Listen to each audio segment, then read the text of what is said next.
हम बात करेंगे डॉक्टर जयशंकर की। और बड़ा उन्होंने स्ट्रिक्ट किस्म की उनकी स्टेटमेंट्स आई हैं पाकिस्तान को लेकर। उन्होंने कहा ये नहीं हो सकता कि जी दिन में हम ट्रेड करें और रात में टेररिज्म चल रही हो, और इसी तरह की कई उन्होंने जो है सख्त बातें की है जो कि पहले हमने नहीं देखा। बोला जाए तो हिंदुओं से नफरत ये उनका डीएनए है, और अगर वो जिस दिन वो ये नफरत छोड़ देंगे उस दिन पाकिस्तान के वजूद पर ही सवाल खड़ा हो जाएगा। उसको कुछ नहीं किया। मैंने आज ही एक फेसबुक पे पिक्चर लगाई है एक कार की, जो इंडिया इलेक्ट्रिक चार्जर से शुरू करता है, यानी सबसे एडवांस टाइप ऑफ कार ये खुद बना रहे हैं, महिंद्रा। तो हम किसी को मुसलमान क्यों कहें? पाकिस्तान का नाम लेके ये कहा गया है कि वो अपनी जमीन किसी भी टेररिस्ट ऑर्गेनाइजेशन के अगेंस्ट में न यूज करे, और 26/11 और पठानकोट के जो क्रिमिनल्स हैं उनको वो प्रोसिक्यूट करे, सजा दिलवाए। ये काम तो बहुत आसान है, पाकिस्तान को करने में क्या दिक्कत है? मुझे समझ ही में नहीं आती है यार। और हम तो आपको भी कल्चरली इंडियन कहते हैं। हम ये नहीं करें आप पॉलिटिकल छोड़ दीजिए, हम पाकिस्तान की पॉलिटिकल डिवीजन भारत से एक्सेप्ट करते हैं।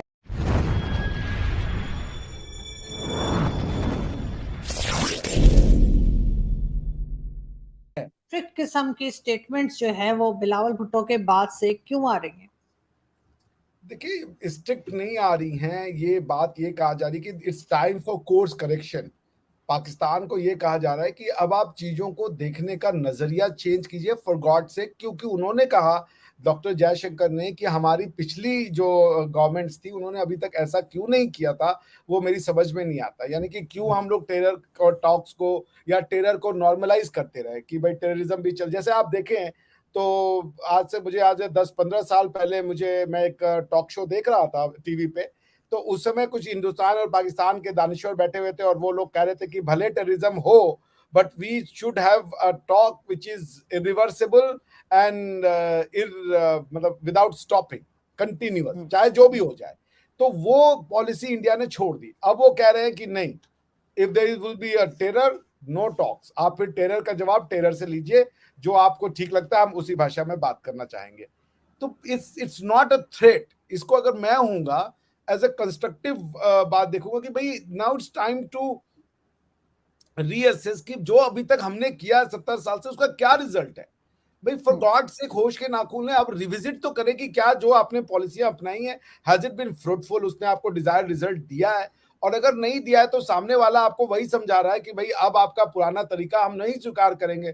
तो अब आपके ऊपर है, आप ये कहें कि नहीं उसकी गलती है, या आप ये कहें कि okay we are ready to amend our veg.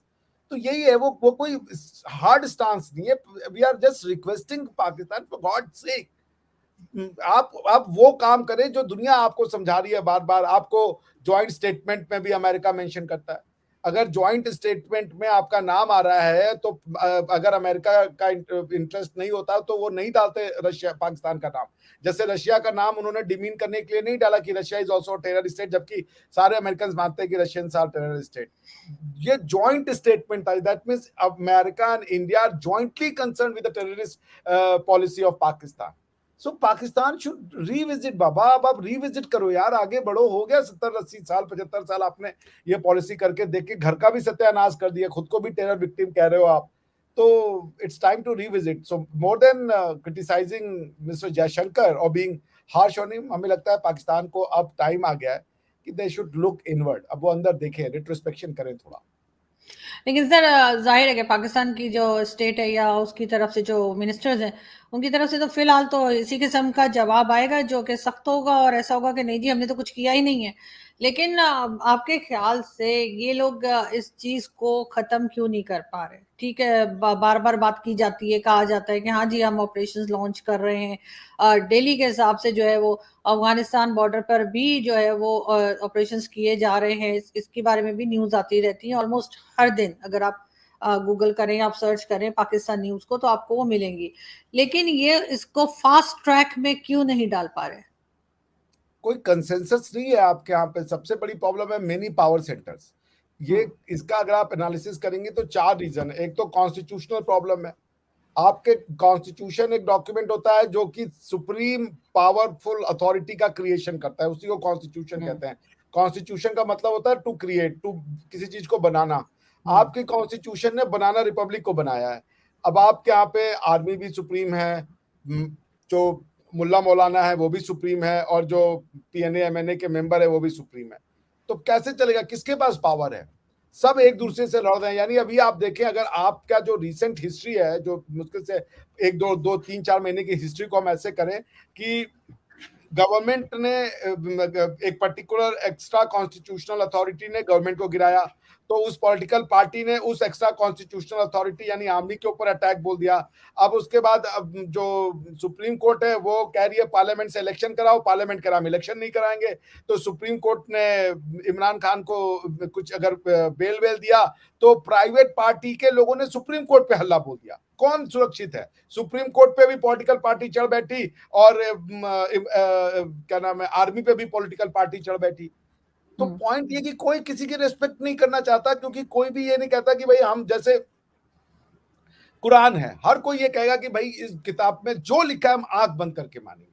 जब तक पाकिस्तानी ये नहीं कहेंगे कि जो कॉन्स्टिट्यूशन में लिखा है और उसके द्वारा बनाए गए अथॉरिटीज के द्वारा जो भी कहा जाएगा हम आंख मूंद के मानेंगे, तब तक आपके यहाँ पे ये चीजें नहीं रुकेंगी। क्योंकि इतने पावर सेंटर है, और पावर सेंटर के अंदर सब पावर सेंटर है, जिसका क्लासिक एग्जांपल आप देख लीजिए कि जब सैमुअल पैटी वाला हुआ था आपका इंसिडेंट, जब फ्रांस की एम्बेसी को आपके यहाँ कहा जा रहा था कि बाहर भेजो तहरीके लब्बैक के लोगों के द्वारा, तो उसके बाद क्या हुआ कि तहरीके लब्बैक के जो बानी थे, मैं नाम भूल रहा हूँ, रिजवी साहब, उनको खादिम हुसैन रिजवी साहब को बुलाया गया। उन्होंने पूरा का पूरा प्रोटेस्ट लॉन्च किया। जब वो प्रोटेस्ट हाथ से, ऐसे ही हमारे जयशंकर साहब, हमारे फॉरेन मिनिस्टर ने बोला कि trade in the day and terror in the night not possible. और उन्होंने सार्क के लिए भी बोला कि सार्क में एक मेंबर जो है वो बहुत ऐसा बिहेव कर रहा है, चारों ओर आतंकवाद फैला रहा है। नाम नहीं लिया, लेकिन उन्होंने सार्क के लिए बोला कि एक मेंबर चारों ओर आतंकवाद फैला रहा है, गलत काम कर रहा है, तो हम उसको टॉलरेट करने के मूड में नहीं है इसी बात करने के लिए। कर्नल दानवीर सिंह डिफेंस एक्सपर्ट है, कर्नल रहे हैं, आर्मी इंडियन भारत माता की सेवा में लगे हैं आप रिटायरमेंट के बाद, और इनको आप अच्छी तरह से जानते हैं, अलग अलग चैनल्स पे आपको देखते हैं। सर बहुत बहुत स्वागत आपका हमारे शो में। सर ये जो हमारे फॉरेन मिनिस्टर ने बोला कि trade in the day and terror in the night, इसको हम टॉलरेट करने के मूड में नहीं है, ये बात पाकिस्तान को भी तो समझ में आ रही होगी हो क्या रहा है। तो पाकिस्तान की तरफ से क्या वो ट्रेड करना चाह रहे हैं या वो लोग गड़बड़ कर रहे हैं? देखिए, पाकिस्तान सब कुछ करना चाह रहा है, लेकिन वो गड़बड़ करना छोड़ना नहीं चाह रहा है। प्रॉब्लम ये है, वो सब कुछ चाहता है। वो चाहता है उसके मुल्क में तरक्की हो, वो चाहता है कि खुशहाली आए, वो सब कुछ चाहता है, लेकिन वो एक चीज नहीं चाहता कि वो भारत के खिलाफ आतंकवाद करना छोड़े, क्योंकि भारत के खिलाफ आतंकवाद दरअसल उसके डीएनए का हिस्सा है। भारत से नफरत, अगर उसको प्रिसाइजली बोला जाए तो हिंदुओं से नफरत, ये उनका डीएनए है। और अगर वो जिस दिन वो ये नफरत छोड़ देंगे, उस दिन पाकिस्तान के वजूद पर ही सवाल खड़ा हो जाएगा कि आप तो इसी नफरत की बिना पर बने थे। आपने अलग मुल्क तो इसीलिए बताया था ना कि आप हिंदुओं के साथ नहीं रह सकते हो।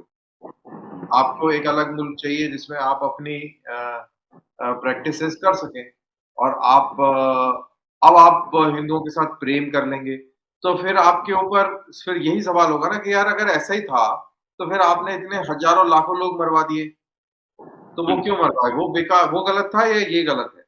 तो इस तरीके का उसके ऊपर एक बहुत बड़ा असमंजस वाला सवाल रहता है पाकिस्तानी सोच के ऊपर, और उसके चलते अभी वो स्थिति नहीं आई कि वो आपसे नफरत छोड़ दे, लेकिन हाँ, उसकी मजबूरी जरूर आई है कि आपसे दोस्ती करे। तो वो इस मजबूरी के तहत वो रास्ते तलाशता है कि आपसे दोस्ती कर ली जाए, लेकिन जो उसका जो डीएनए है, जो उसकी फितरत है, उसके चलते वो ये काम नहीं कर पा रहा है। तो अभी लेट्स सी ये कितने दशकों तक और ऐसे चलता है।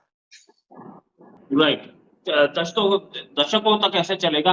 पाकिस्तान की एक खूबी और, पैसा नहीं है, यूएई को पोर्ट्स बेचने पड़ रहे हैं, यूएई उसके सारे एयरपोर्ट्स मांग रहा है। ऐसी कंगाली की हालत में भी क्या पाकिस्तान कहीं कॉम्प्रोमाइज करने के मूड में नहीं? और इंडिया और अमेरिका को जो जॉइंट स्टेटमेंट था उसमें तो बहुत क्लियर था कि टेररिज्म पाकिस्तान से आता है और ये लश्कर वगैरह पर इसको कंट्रोल लगाना चाहिए, जिस पर उसने आपत्ति भी दर्ज की। क्या इंडिया और अमेरिका दोनों मिल करके इसको दोबारा एफएटीएफ की लिस्ट में डालने की कोशिश में है सर? देखिए, नगर निगरानी तो इस मुल्क के ऊपर रहेगी, क्योंकि हमें ये याद रखना चाहिए कि जो अमेरिका के ऊपर भी हमला 9/11 का हुआ था, वो पाकिस्तान की सरजमीन पर ही उसकी प्लानिंग हुई थी। और करेक्शन, अमेरिका का कब हुआ था? 9/11 नहीं हुआ था, वो न्यूयॉर्क वाला वर्ल्ड ट्रेड सेंटर के ऊपर जो हमला हुआ था। तो उसकी जो रचना भी थी वो AFPAC रीजन से ही हुई थी। और यहाँ से पूरी दुनिया के अंदर टेररिज्म एक्सपोर्ट हुआ है। ये सबको मालूम है कि ये टेररिज्म की फैक्ट्री है। आज भी पाकिस्तान के अंदर टेररिस्ट जो है, टेररिस्ट की अलग-अलग तंजीमें हैं, वो पाकिस्तानी एस्टेब्लिशमेंट के राइट हैंड है। चाहे वो डोमेस्टिक पॉलिटिक्स हो, जैसे तहरीक-ए-लब्बैक, या लश्कर-ए-तौयबा, जैश-ए-मोहम्मद हो, जो इंडिया की तरफ उनकी जो रवैया है फॉरेन पॉलिसी का, उसको सरअंजाम देते हैं, या